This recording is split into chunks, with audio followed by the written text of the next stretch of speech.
মৰিয়নিত বিজেপিৰ বৃহৎ যোগদান কাৰ্যসূচী 2026 বিধানসভা নিৰ্বাচনৰ পূৰ্বে মৰিয়নি সমষ্টিত নিজকে সাজু কৰি তুলিছে ভাৰতীয় জনতা পাৰ্টীয়ে।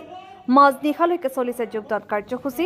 মৰিয়নি সমষ্টিৰ বিভিন্ন অঞ্চলত কেন্দ্ৰীয় মন্ত্ৰী পবিত্ৰ মাৰ্ঘেৰিটাৰ উপস্থিতিত মাজনিশালৈকে চলিল যোগদান কাৰ্যসূচী। মৰিয়নি সমষ্টিৰ 16 নং উত্তৰ পূব নকছাৰী গাঁও পঞ্চায়তত মন্ত্ৰী পবিত্ৰ মাৰ্ঘেৰিটা আৰু বিধায়ক ৰূপজ্যোতি কুৰ্মীৰ উপস্থিতিত দেওবাৰে 2 শতাধিক লোকে বিজেপিত যোগদান কৰে।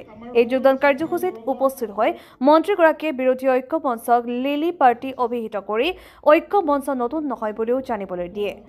প্ৰত্যেকটো নিৰ্বাচনৰ পূৰ্বে এই লিলি পাৰ্টি গঠন কৰা হয়। নতুন কোনো মানুহ গোট নাখায়, পুৰণা মানুহখিনিয়ে নিৰ্বাচনৰ পূৰ্বে গোট খায়, তাত কোনো নতুনত্ব নাই বুলিও তেওঁলোকে জানিবলৈ দিয়ে। নিজৰ স্বাৰ্থৰ বাবে নিৰ্বাচনৰ পূৰ্বে গঠন হোৱা লিলি পাৰ্টিত জড়িত থকা স্বাৰ্থজড়িত মহলৰ কুচকাৱাজ ব্যৰ্থ হ'ব আগন্তুক নিৰ্বাচনত, এই মন্তব্য তেওঁলোকৰে। লগতে বিহাৰৰ নিৰ্বাচনে বহুখিনি কথাই শিকাই গৈছে। মিথ্যাচাৰৰ আশ্ৰয় লোৱা কংগ্ৰেছ উৎখাত হ'ল বিহাৰত। অন্যহাতে জুবিন গাৰ্গৰ প্ৰসংগত SITৰ ওপৰত বিশ্বাস কৰি আজি পৰ্যন্ত জুবিন গাৰ্গৰ ন্যায় প্ৰসংগত এটাও মাত পতা নাই। দোষীয়ে কঠোৰ শাস্তি পোৱাটোৱে তেওঁলোকেও কামনা কৰিছে বুলি মত প্ৰকাশ কৰে। মই কালিও কৈছো, পৰহি কৈছো, বিৰোধীৰ ঐক্যমঞ্চ নতুন জানো তেখেতসকলৰ এই যিটো সন্মিলনী, এইটোতো আজি প্ৰত্যেকটো নিৰ্বাচনৰ আগতে আমি দেখো লিলি হোটেলত গোট খায়। এইবাৰ যেনিবা তেওঁলোকে লাজ পোৱাৰ কাৰণে লিলি হোটেলৰ পৰা ঠাইটো সলনি কৰিছে। গতিকে লিলি পাৰ্টি বুলি যিটো কোৱা হয়, তেওঁলোক কিন্তু নতুন নহয়। যোৱাবাৰ তেওঁলোকে পৰিষদীয় নিৰ্বাচনত, পঞ্চায়তৰ নিৰ্বাচনত, লোকসভা নিৰ্বাচনত, বিধানসভা নিৰ্বাচনত প্ৰত্যেকটো নিৰ্বাচনৰ আগে আগে একেইজন মানুহ, গৌৰৱ গগৈ, লুৰিণ গগৈ, অখিল গগৈ, অজিত ভূঞা আৰু কমিউনিষ্ট পাৰ্টিৰ দুগৰাকীমান সন্মানীয় সদস্য, এওঁলোকে একেখিনি মানুহে গোট খায়। তাতো নতুন মানুহ এজনো গোট নাখায়। গতিকে তেওঁলোকৰ এই যিটো লিলি পাৰ্টিৰ যিটো তেখেতসকলৰ যিটো সন্মিলনী, যিটো এলায়েন্স, এইটোতো সদায় হৈ আছে। গতিকে এইটোৰ কোনো নতুনত্ব নাই। তেওঁলোকক সদায় ৰাইজে প্ৰত্যাখ্যান কৰি আছে। আমি আশাবাদী যে ভৱিষ্যতেও এই স্বাৰ্থজড়িত মহলৰ এই কুচকাৱাজ পুনৰবাৰ ব্যৰ্থ হ'ব। আৰু আমি ভাবোঁ দেশৰ বাবে যিদৰে সমগ্ৰ মানুহে মোদীৰ বাবে আস্থা প্ৰকাশ কৰিছে, ঠিক সেইদৰে অসমৰ বিকাশ, শান্তি, প্ৰগতি ইত্যাদিৰ বাবে, বিকশিত অসমৰ বাবে, শান্তি, সমৃদ্ধি, নিৰাপদ অসমৰ বাবে ডক্টৰ হিমন্ত বিশ্ব শৰ্মাদেৱৰ হাত শক্তিশালী কৰিবলৈ অসমবাসীয়ে যে পুনৰ আশীৰ্বাদ দিব বুলি আমি দৃঢ় বিশ্বাসী। আমি যে প্ৰত্যেকটো এই সিদিনাখন হৈ যোৱা জিলা পৰিষদৰ প্ৰত্যেকটো ইলেকশ্যন দেখিছোঁ, আপুনি সেই উদাহৰণ দিলে বেছি ভাল হ'ব বুলি ভাবোঁ। প্ৰত্যেকখন 1.5 বছৰৰ আগেয়ে লোকসভা নিৰ্বাচনত আমি কেৱল মৰিয়নি নহয়, যোৰহাটৰ লোকসভাৰ প্ৰায়কেইটা সমষ্টিতে পিছ পৰিছিলোঁ। কিন্তু তাৰ বিপৰীতে আজিৰ তাৰিখত 40খন আমাৰ যি জিলা পৰিষদ আছে, 40খনতে আমি জিকিলোঁ কংগ্ৰেছ শূন্য। আচলতে আমি একেবাৰে সিদিনাৰ জনাদেশ বা জনতাৰ আশীৰ্বাদৰ কথাটোৱে আনিম। হয়, 1.5 বছৰ আগত হাৰিছিলোঁ, কিন্তু এইবাৰ পঞ্চায়তে প্ৰমাণ কৰিলে কিদৰে মৰিয়নি সমষ্টিত ৰূপজ্যোতি কুৰ্মীৰ প্ৰতি ৰাইজৰ আশীৰ্বাদ আছে। ৰূপজ্যোতি কুৰ্মীৰ ইয়াত 99% প্ৰায় আমি আঞ্চলিক পঞ্চায়ত, জিলা পৰিষদ 100% আৰু প্ৰায় 95% পৰা 96% আমি ৱাৰ্ড জিকিছোঁ। ইয়াতকৈ জনতাই কিমান আশীৰ্বাদ দিব? প্ৰত্যেকখন আমি নগৰ বা গাঁৱৰ প্ৰতিনিধি, প্ৰত্যেকজন প্ৰতিনিধি আমাৰ ৰূপজ্যোতি কুৰ্মী বা হিমন্ত বিশ্ব শৰ্মাদেৱৰ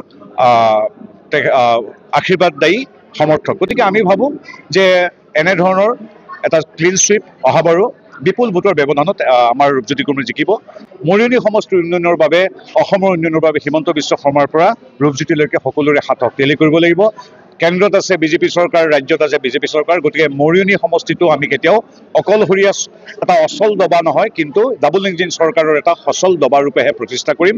সেই সিদ্ধান্ত মৰিয়নিবাসী ৰাইজে ইতিমধ্যে যে লৈছে, তাৰ এটা সাৰ্থকৰ স্পষ্ট প্ৰমাণ আজি আপোনালোকৰ সন্মুখতে আমাৰ চেলেংহাট মণ্ডলত, আজি উত্তৰ পূব নকাছাৰী গাঁৱত শতাধিক লোকে আজি কংগ্ৰেছ বা অন্য দলেৰে আজি বিজেপিত যোগদান কৰিছে। ইয়াৰ অৰ্থ কি?